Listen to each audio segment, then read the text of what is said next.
ডিপ্রেশনে ভুগছেন, পেরেশানিতে আছেন, খুব বেশি দুশ্চিন্তায় আছেন, কোনো কিছু ভালো লাগছে না, আল্লাহর সাথে একটু কথা বলেন।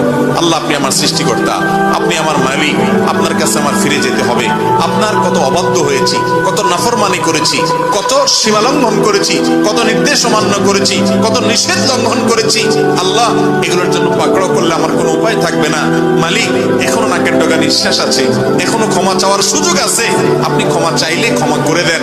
আমি তওবা করছি, আর কখনো নির্লজ্জ কাজ করব না, আপনার নাফরমানি করব না। আপনি আমার অমুক পাপটা মাফ করে দেন, তমুক পাপটা মাফ করে দেন, আমাকে পাপ থেকে বাঁচায় রাখেন।